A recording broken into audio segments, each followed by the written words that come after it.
AP cabinet కీలక నిర్ణయాలు తీసుకుంది. కృష్ణానది ఫ్లడ్ ప్రొటెక్షన్ పనులకు ఆమోదం తెలిపింది. అమరావతిలో సచివాలయం గ్లాస్ క్లాడింగ్ పనులకు గ్రీన్ సిగ్నల్ ఇచ్చింది. 789 కోట్లతో అసెంబ్లీ పరిసరాల్లో సివిల్ పనులకు ఆమోదం తెలిపిన మంత్రివర్గం ల్యాండ్ పూలింగ్ స్కీమ్ నిబంధనల్లో సవరణలు చేసింది.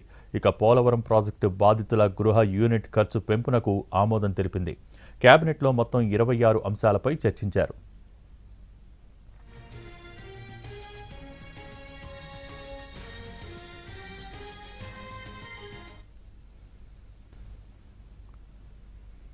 ఏపీ కేబినెట్ కీలక నిర్ణయాలు తీసుకుంది. దీనికి సంబంధించి పూర్తి సమాచారం మా ప్రతినిధి ప్రసన్న లైవ్ ద్వారా మరిన్ని డీటెయిల్స్ అందిస్తారు. Prasanna, over to you.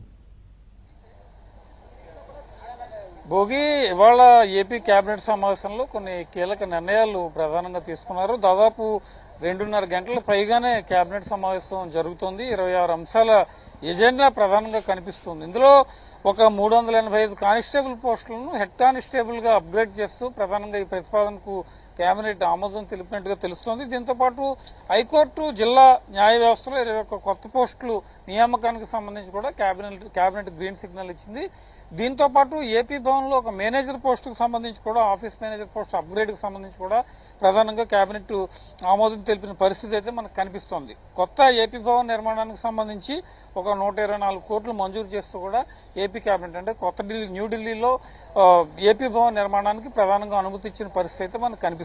దీంతో పాటు క్యాపిటల్ రీజియన్ డెవలప్మెంట్ అథారిటీలో కొన్ని కీలక ప్రతిపాదనలకు మొన్న ఆమోదం తెలిపాయి. వాటి అన్నిటికీ కూడా ఇవాళ కేబినెట్ ఆమోదం తెలిపిన పరిస్థితి అయితే కనిపిస్తుంది. అమరావతిలో జిఏడి టవర్స్ నిర్మాణానికి సంబంధించి కొన్ని నిధులు మంజూరు చేయటం, దాంతోపాటు అసెంబ్లీ నిర్మాణానికి సంబంధించి నిధులు మంజూరు చేయటం, రైతులకు కౌలుకు సంబంధించి కొన్ని మార్పులు చేర్పులు చేయటం, ల్యాండ్ పూలింగ్ స్కీమ్ లో డ్రైనేజీ ఇతర అంశాల మీద, ప్రత్యేక సదుపాయాల మీద దృష్టి పెట్టడం కోసం కూడా కేబినెట్ ఆమోదం తెలిపిన పరిస్థితి అయితే మనకు కనిపిస్తుంది. ఎందుకంటే అమరావతి రాజధాని నిర్మాణంలో పనులు యుద్ధ ప్రాతిపదికన పూర్తి చేయాలని ప్రభుత్వం భావిస్తోంది.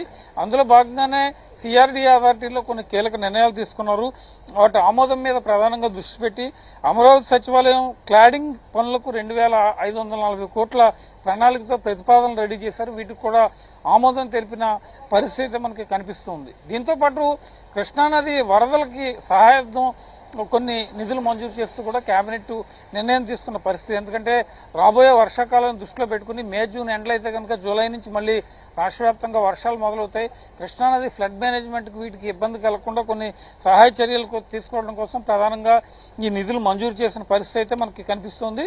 దీంతో పాటు కడపలో డంపింగ్ యార్డుకు 92 ఎకరాల కేటాయింపు, ప్రకాశం జిల్లాలో ఇండస్ట్రియల్ హబ్ కి ల్యాండ్ కేటాయింపుకు సంబంధించి తిరుపతి సమీపంలో ఒక స్పోర్ట్స్ స్కూల్ ఏర్పాటు చేయడానికి కూడా ప్రధానంగా కేబినెట్ నిర్ణయం తీసుకున్న పరిస్థితి అయితే మనకి కనిపిస్తుంది. కేబినెట్ ఎజెండా తర్వాత తాజా రాజకీయ పరిణామాలు, మొన్న డీజిల్ పెట్రోల్ కొరతకు సంబంధించి రాబోయే రోజుల్లో కూటమి ప్రభుత్వం ఏ రకంగా ముందుకెళ్లాలి, 2 ఏళ్ల పాలన జనంలోకి ఏ రకంగా తీసుకెళ్లాలి, తప్పుడు ప్రచారాలను ఎక్కడికక్కడ ఖండించుకుంటూ ఏ రకంగా ముందుకెళ్లాలి, ఇవన్నీ కూడా కేబినెట్ ఎజెండా తర్వాత మంత్రులతో సీఎం చంద్రబాబు చర్చించే పరిస్థితి అయితే మనకి కనిపిస్తుంది. ఇది ఓవరాల్ గా కేబినెట్ కి సంబంధించిన తాజా పరిస్థితి.